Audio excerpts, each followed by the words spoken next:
Welcome back. In this video, we are going racing. I'm finally going to get to the first autocross of the year. I don't do the whole series. I just hit a couple of autocrosses every year just to have fun. So I've missed, I think, 2 or 3 already this year, but it is finally time to get this thing out on the course. I hope you're enjoying the protection my wife requested for her head. Throw a pool noodle around the wing there.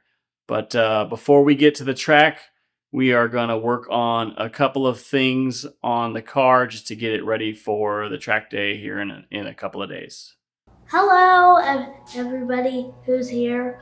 I want you to know somebody that you might have heard about. He has been doing this cars for a long time, and you should subscribe to him. So, this is Jeremy in Cars, and I'm his daughter Hadassah, and he works really hard on this car. So, please subscribe, push the bell, and I hope you subscribe to German Cars. One thing every race car needs are some numbers. So we're going to throw some numbers on here real quick, and might as well throw my YouTube logo on the side as well.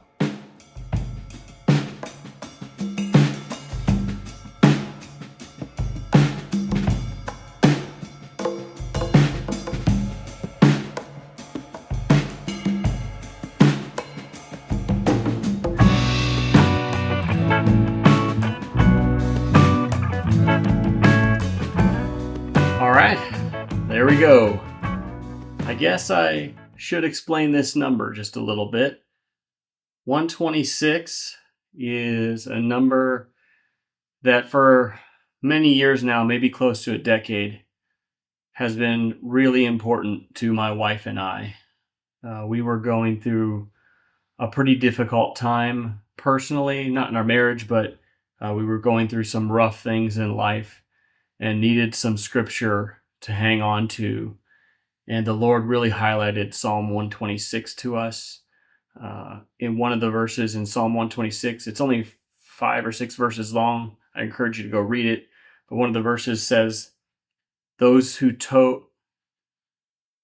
sow in tears will reap a harvest of joy. And we have held on to that promise through the tough times, and we have certainly reaped a harvest of joy from the Lord in other times in our life. So this is a number that's always been important to us. And so when thinking about what number to put on the side of the car, this was an easy pick. It's Wednesday evening right now, and Autocross this Sunday might be happening. I am not sure for 2 reasons. One, there's some rain in the forecast. Less rain than there was yesterday in the forecast, so maybe the forecast will be adjusted before Sunday and there won't be any rain. So I'm hopeful for that. And the second reason is my foot is in a boot. I did a partial tear on my Achilles playing soccer on Sunday evening. So I've done this before, and it usually only takes a few days. And it's my clutch foot, so it's not like I'm pushing it hard on an autocross course. So we'll see how things heal up. It definitely feels better today than it did yesterday. Like I said, it's Wednesday, so hoping by Sunday we'll be better. So I'm going to continue prepping for autocross. So the next thing we're going to tackle is some tires. Let's take a step back in the time machine to when I picked up these wheels, and then come back and we'll talk about the tires in the next step. Well, I've been hanging on to these for a little bit. I purchased these back on Black Friday. There was a good sale on these wheels. I had been looking at a couple of different brands of flow forged wheels because I want something pretty light but good for track duty. And there was a Black Friday sale online for these, and so I picked them up. I will be getting the tires mounted on them soon, but let's go ahead and open them up and see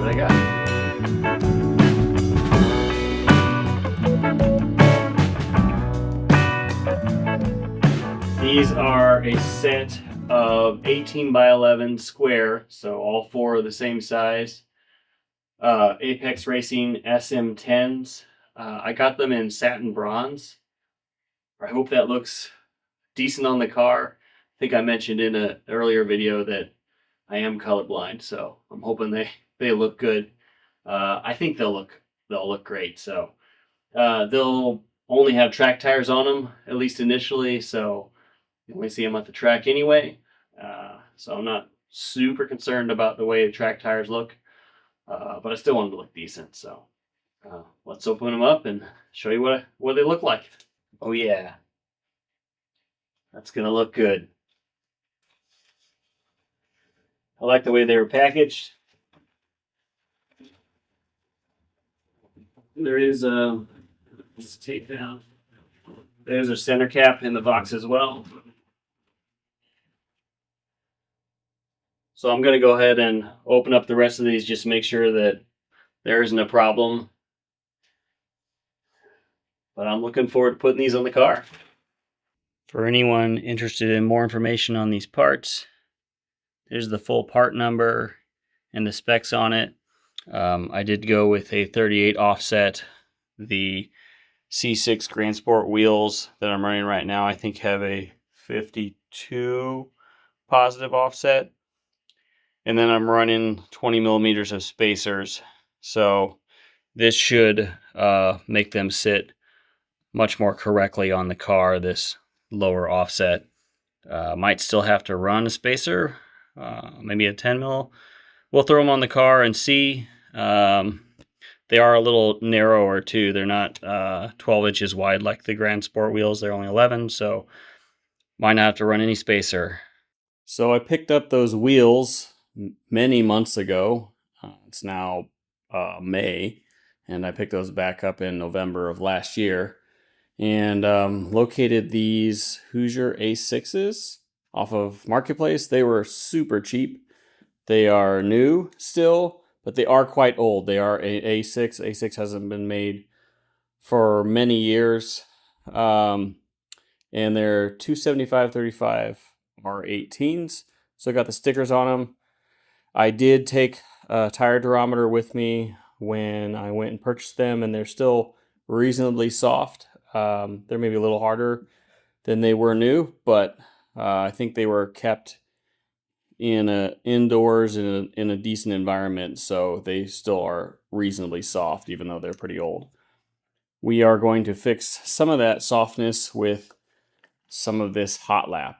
So this has to be applied 3 or 4 days before race day. I am not competitive in a class, nor am I really doing this for competition purposes. I just do it for fun. So this might be illegal technically, but I'm not being competitive here. So we are going to go ahead and try and apply some of this and soften up these tires, and hopefully they will be nice and soft for race day on Sunday, assuming that I am racing. This should be an interesting experience. I have never driven on slicks, so this will be my first experience on slicks. It'll be a learning experience. I will have to play with tire pressure and what these things warm up. Obviously, they're not A7s, so this, I think, will be a reasonably cheap way to learn on slicks. And if I really like it, maybe in a couple years after I wear these out, I will upgrade to actual new racing slicks. Sprayed that down. We'll just let that set up. I may spray another coat on it tomorrow evening or something. Again, it's probably illegal, but I am the only car that runs in A modified, so it's not like I'll be pushing anyone out of their place because I run faster than them.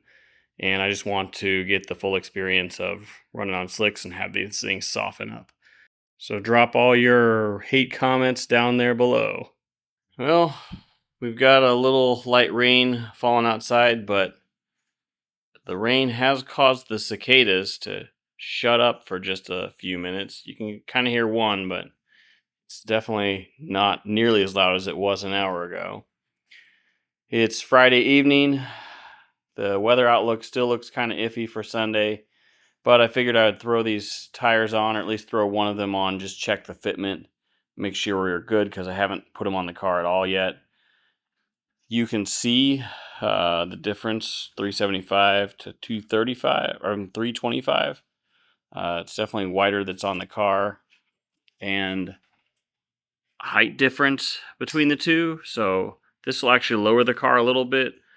So that should have some interesting effects for some of the undercar aero, the rear diffuser. That should improve that. The main thing I wanted to check was on the inside. Let's see. The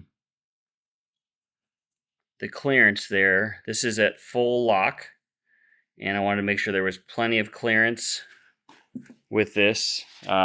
With the 20 mil spacer that is usually behind this tire, it's really close in there. In fact, sometimes it rubs just a little bit. You can actually see a spot where it rubs through the black. The red paint stays, so it's just barely touching it. But there is a little bit of clearance, so this gives me confidence we're all good there. I don't really need to throw the back on because I know that'll clear because they're the same back spacing front to back on these tires and front to back on the slicks as well. So we're good. Now I just need the rain to go away so we can go racing on Sunday.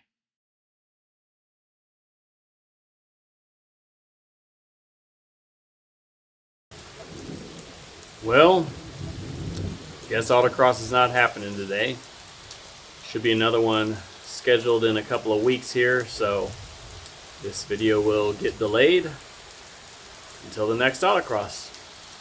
Okay, the next thing we're going to do is just a full nut and bolt check on this thing. The engine mounts are basically solid mounts, so that means everything is subject to having nuts backed off, and I've probably put a couple thousand miles on this thing in the last 9 months since I got this thing running with the new engine, and I've not gone through and done a thorough nut and bolt check. So before we get into race season here, I want to just do a full check. I already know there is a rattle on the exhaust back there. I think that's a little loose. So I know about that. I need to check everything else. Wardrobe change. I had to run to a niece and nephew's graduation party. So took a shower, ran over to that, and now it's a couple hours later, back in the garage. But before I left, I got this rear diffuser off, and I need to make a couple of minor fixes here, and then we'll get to checking everything in the back. I've got the back lifted up, and we'll get to checking everything in the back, and then we'll lift the front up and check everything up there. On this thing, you can tell by the curvature here and here, I have bottomed this out on the curb at the end of my driveway a couple times, and it has kind of bent it over. Be hard to tell from that angle, but I'm just going to straighten these out. Basically, as long as I come out of my driveway at a little bit of an angle, this thing doesn't scrape, but if I forget and back straight out, it bottoms out on the hump right there. So we will get these fins straightened out and ready to go back on the car.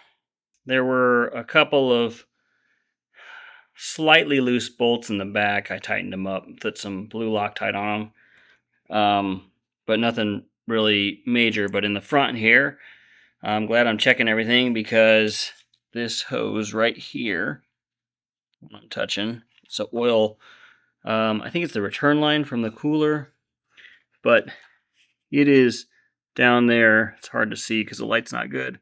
It's kind of rubbing the bottom edge of the timing cover. So I am going to take some old bicycle tire and just kind of, I cut it up already, wrap it around there and put some zip ties on it. That should give it the armor it needs, so that it's just getting a little abrasion on there. It's not worn through at all. It's not really that close to being worn through, but I can feel a little divot in the hose where it's starting to wear, so I don't want it to wear. So we'll get that thrown on there and protect that hose from being a problem in the future. Okay, the last thing we're going to do to get this thing race ready is swap out the spark plugs and change the oil in this thing. Haven't really done either since I got the car running late last summer. I started the engine up and then did an oil change after really just a few miles. Same with the spark plugs, because those got fouled out early as we got the tune figured out. So oil and spark plugs just need a fresh set. So we'll jump into this. Really, for my own sake, as a record of what I'm putting in here, just using the AC Delco, the GM spark plugs made for the LT1 and the Mobile One Supercar, which is also the recommended oil from GM OW40. They changed in recent years from the 0W40 or to the 0W40. I think it was 0W20 first. And the supercar is Dexos R, which is the replacement for Dexos 2. So that's what I'm throwing in here.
Have all the spark plugs out.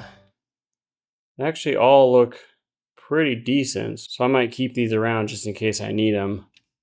The worst one is probably this bank 1 cylinder 2. It's a little dark there. The rest of them are porcelain's pretty white. I'm no expert in reading spark plugs, but they look decent to me. Over here, bank 2, first cylinder. This was the darkest one on this side. All of them are otherwise pretty white, so that's a good sign. Got no issues. I'm still going to throw these new spark plugs in here anyway since I have them, and I'll throw these back in the box and mark them used just in case I have an issue and I need some spark plugs to test with. as I'm in here changing the oil, I realized, I've already pulled it out, but I realized that my temp sensor was up here right next to this collector. And there's really no heat wrap right here.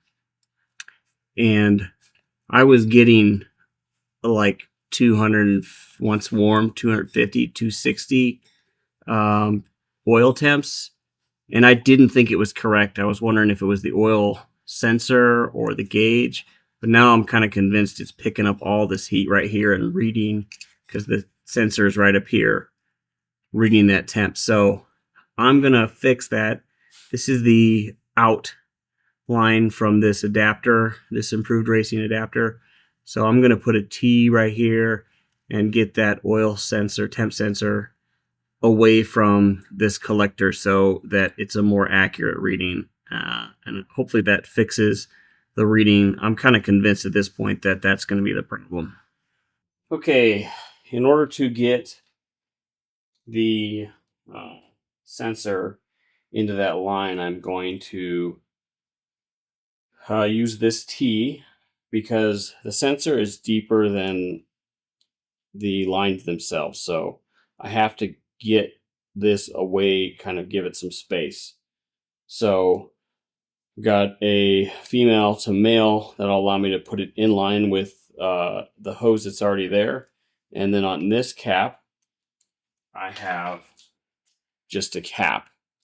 And I am going to drill a hole in this cap here and then tap it. So that is 1/8 inch NPT. This is a tap for 1/8 inch NPT. So we are going to drill a hole here and thread it out so that we can put the sensor in line.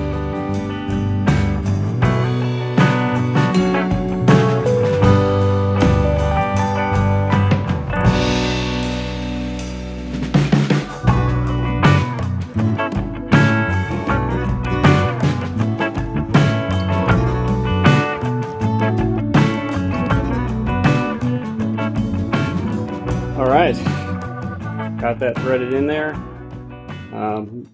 Munged it up a little bit just because the jaws on the vise, and I don't have aluminum jaws, so but it's functional. And yes, I know it's blue and the rest of everything else is black, but it's underneath the car. Well, no one will see it, so only you and I will know. But now I should be able to screw this on here. And the sensor will be down roughly in the flow of the oil and should give us an accurate reading instead of being right next to the exhaust. I've got that sensor buckled in there, so we should be able to fill this thing with oil and give it a test. Well, that intro was filmed back in, I think, early May. It was definitely May, and it is now late October. And due to just the busyness of life, as well as some family circumstances, including a little minor emergency, it didn't turn out to be much of a big deal. But I have scheduled 2 different autocrosses over the course of the summer. I would have liked to have scheduled more, but we were just super busy. And on the last one I scheduled, which I think was in August, early August, I was actually at the track when I got a call from my wife with that minor family emergency, but I didn't know how bad it was going to be. So I left and rushed home.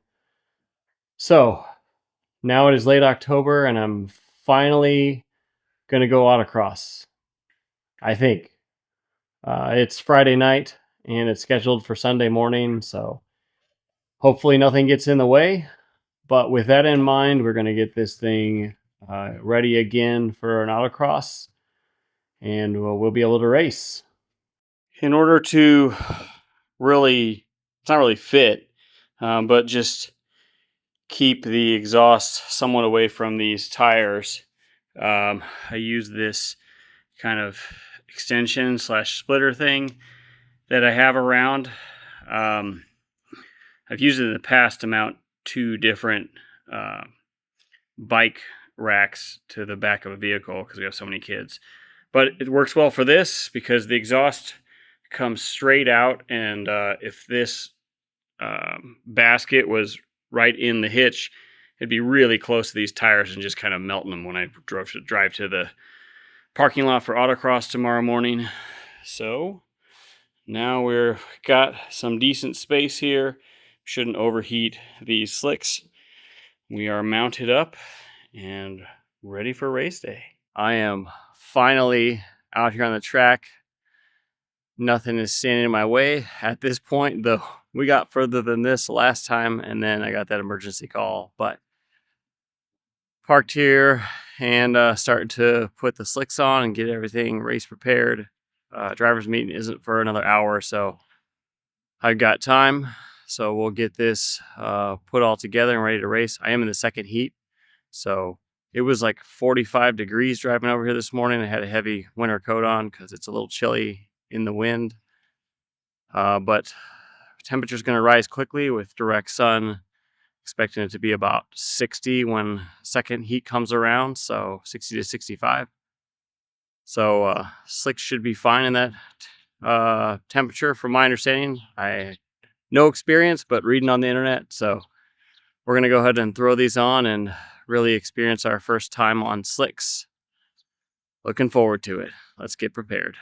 Okay, everything is in race trim now. Got the slicks on. Have no idea what I'm going to set those tire pressures at. Probably on the standard, the street tires, the Supercar Eagle F1s, those are 325 wide on all four corners. These are only 275 wide, so much narrower. Those ones I run 19 in the front, 17 in the back. So maybe I'll add 4 PSI to all four corners. So that'll be 23, 21. And so that's kind of where I'm thinking as a starting point. I've got some chalk that'll rub on the side walls to see how that goes. I've got the wing set up. I have never driven it in this configuration, not even on the street. So we'll see how that does. Though there's another autocrosser who autocrosses a kart. I think it goes by LS1 Kart on YouTube if you want to look him up.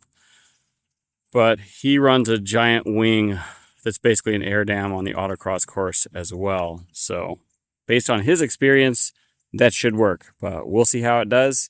I do have heavier springs. They're 100 pounds heavier on each side, so 200 pounds total in the back. So that might help with the big air dam as well. So we'll figure that out.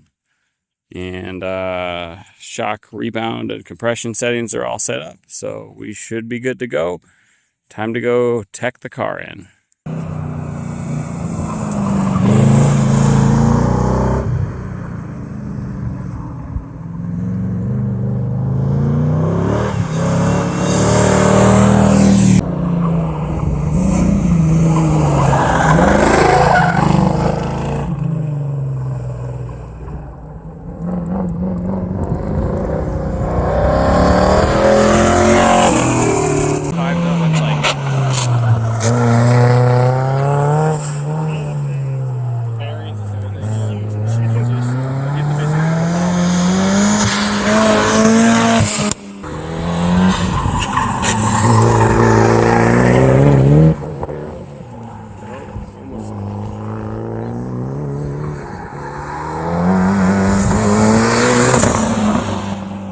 After working the cones during heat 1, heat 2 was my time to get in the car and drive. I neglected to turn on the inside camera, so I didn't get any footage on the inside on any of the runs, unfortunately. But this is my best run. It's run 4 of the heat. Here's what that run looked like.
Well, that was a blast. It was a long time coming.